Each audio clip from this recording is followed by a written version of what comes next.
बहुत प्रणाम आप सभी को। छोटू की पाठशाला में आप सभी का स्वागत है। तो आज हम लोग बड़े ही सरल तरीके से डीएनए टेक्नोलॉजी है जिसमें रिकॉम्बिनेंट डीएनए बनाया जाता है। दो अलग डीएनए को मिला के एक ऐसा डीएनए जो आपको फ़ायदा, आपको प्रॉफिट दे सके, वो बनाया जाता है। तो आज उसके बारे में एकदम सरल भाषा में सीख लेंगे। उसमें मैं आपको एक छोटी सी कहानी बताता हूँ, उसी कहानी से आपका सारा कॉन्सेप्ट क्लियर हो जाएगा। कहानी ये है कि किसी के पास एक बड़ी नोट है, बड़ी नोट इन द सेंस 500 की नोट या 2000 की नोट ले लो। तो आपके मन में दो दिमाग या हमारे मन में या हमारे दिमाग में दो चीज़ें आएंगी। पहली ये कि सबसे पहले किसी के माध्यम से वो नोट मेरे पास आ जाए। पहला ये कि किसी के माध्यम से वो नोट मेरे पास आ जाए। दूसरा ये कि ऐसा हो कि यार वो नोट अपने आप ही ढेर सारे नोट में कन्वर्ट हो जाए। एक 500 का नोट मैं लाऊं, वो 1 से 2, 2 से 4 ढेर सारा हो जाएगा, तब तो ज़रूरतें पूरी होंगी। 500 में क्या होने वाला है।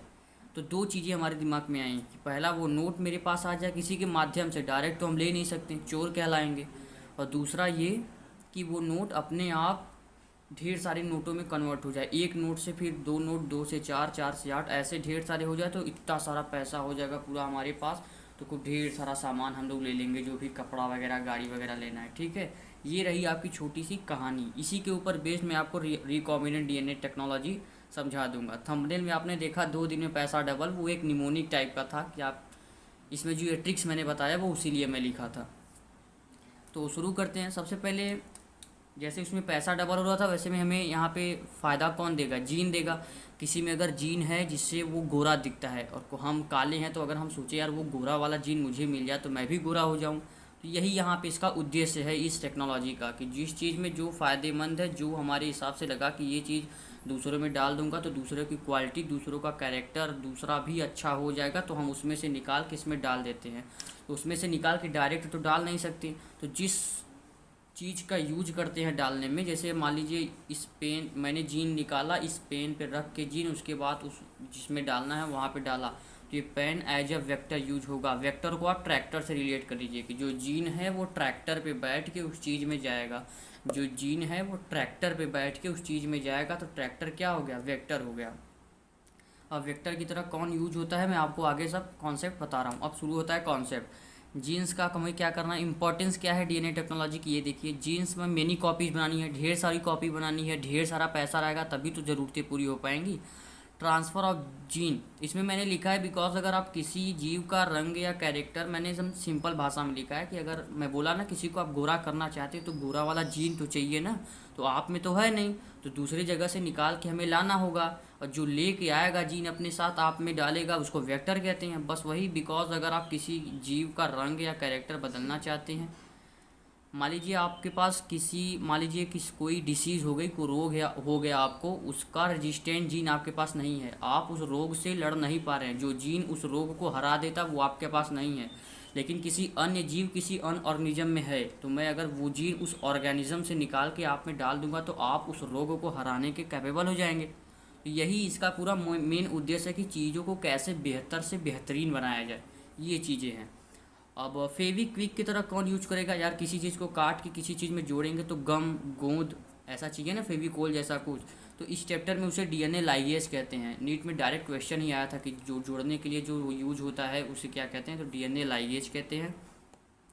काटने के लिए भी चाहिए, जब काटोगे तभी तो जोड़ोगे, तो जोड़ने के लिए तो डीएनए लाइगेज समझ लिए। अब काटने के लिए कौन कौन से मॉलिक्यूलर सीजर्स चाहिए, तो इसमें दो हैं, एक्सोन्यूक्लियोजेज, एंडोन्यूक्लियोजेज। तो जो एक्सोन्यूक्लियोजेज है वो डीएनए को एंड से काटेगा। अगर ये डीएनए है तो एक्सोन्यूक्लियोजेज एंड से काटेगा, जबकि एंडोन्यूक्लियोजेज जो है वो स्पेसिफिक पार्ट से काटेगा। स्पेसिफिक मतलब उसको पता रहेगा कि यहाँ से यहाँ तक हमको बनाना है, तो यहाँ से यहाँ तक वो काटेगा। ये चीज़ें हैं। एंडोन्यूक्लियोजेज आप याद रखेंगे, ये जो है ये स्पेसिफिक याद रखेंगे आप, स्पेसिफिक पार्ट से एंडोन्यूक्लियोजेज काटता है। ये भी पूछ सकते हैं कि एक्जो और एंडो में कौन स्पेसिफिक पोजीशन पे काटेगा, तो एंडो। ठीक है, ये दोनों हैं क्या, एक्जो और एंडो? रेस्ट्रिक्शन एंजाइम, जिसे मालिकुलर सीजर, मालिकुलर कैंची की तरह यूज करते हैं। कैंची का काम होता है काटना। अब आते हैं अपने पूरे प्रोसेस पे। इतना जितना हमने पढ़ा उसको प्रोसेस में अपने इंटर कराते हैं, एक अच्छा सा प्रोसेस समझ के सरल भाषा में डीएनए के रिकॉम्बिनेशन को ख़त्म करते हैं। चलिए, ये रहा आपका, बस इतने में ही आपका पूरा ख़त्म हो जाएगा रिकॉम्बिनेंट डीएनए टेक्नोलॉजी। हमने एक फॉरेन डीएनए लिया, ये वो डीएनए है जिसमें जो हमें इंक्लूड कराना है हमारे अंदर, यही है जो किसी भी रोग को हरा सकता है, यही है जो आपको गोरा बनाएगा, यही है जो आपको सुंदर दिखने में, आपके बाल घने करने में जो भी फ़ायदा होगा यही होगा। अब इसको पहुंचाना है तो डायरेक्ट तो किसी का पेट फाड़ के या सेल फाड़ के उसमें डाल नहीं सकती।